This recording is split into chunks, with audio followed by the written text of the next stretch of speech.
કેમ છો બાળકો? હું છું દક્ષા પ્રજાપતિ. મારી ચેનલ દક્ષાસ એજ્યુકેશન એડવેન્ચરમાં આપનું સ્વાગત છે. બાળકો, આપણી ચેનલ દક્ષાસ એજ્યુકેશન એડવેન્ચરમાં ધોરણ 8, 9, 10ના ગણિતના વિડીયોઝ અપલોડ કરવામાં આવશે, જે બાળકો તમને યુઝફુલ રહે છે. ચાલો બાળકો, આજે આપણે ચેપ્ટર 1ની લિંક આગળ મુકાઈ ગઈ છે. હવે ચેપ્ટર 2 પર આપણે જઈએ. બહુપદીઓ. આપણે એની આગળ થિયરી જોઈ ગયા છીએ. હવે આપણે આજે ઉદાહરણ જોવાના છે. તો ઉદાહરણમાં છે શૂન્યોની સંખ્યા શોધો. ચાલો, આલેખ પરથી શૂન્યની સંખ્યા શોધવાની છે. તો આપણે પહેલો જે આલેખ છે, મેં અહીંયા આલેખ દોરી મૂક્યા છે. પહેલો જે આલેખ છે એમાં શૂન્યની સંખ્યા, આલેખ એક્સ અક્ષને ફક્ત એક બિંદુમાં છેદે છે. દેખાય છે? ફક્ત એક જ બિંદુમાં છેદે છે.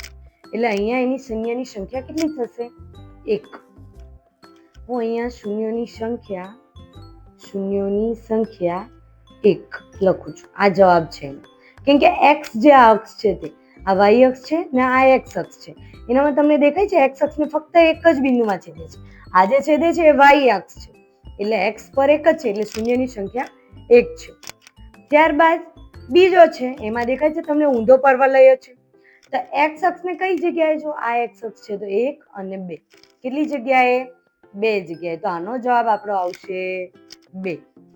ત્યારબાદ એક્સ અક્ષ આ રહ્યો 1, 2, 3, એટલે આનો જવાબ આપણો આવશે 3 બાદ. આગળના આપણે ચોથા પર જઈએ છીએ. એક્સ અક્ષને એક બિંદુમાં છેદે છે, સ્પર્શે છે, તો આનો જવાબ આપણો આવશે 1. ત્યારબાદ એક્સ અક્ષને દેખો, અહીંયા દેખાય છે સ્પર્શે છે અથવા છેદે છે, તો આનો પણ જવાબ 1 આવશે. બહુપદીના શૂન્ય આના કેટલા થશે? 1. ત્યારબાદ એક્સ અક્ષ ઉપર 1, 2, 3 અને 4, એટલે આના બહુપદીના શૂન્ય 4 જવાબ આવશે. બાળકો, આપણે આપણા આગળના વિડીયોમાં સ્વાધ્યાય 2.1માં મળીએ છીએ. આપણી ચેનલ દક્ષાસ એજ્યુકેશન એડવેન્ચરને તમે સબસ્ક્રાઇબ કરો અને લાઈક કરો, તેમજ શેર કરવાનું ભૂલશો નહીં. Thank you.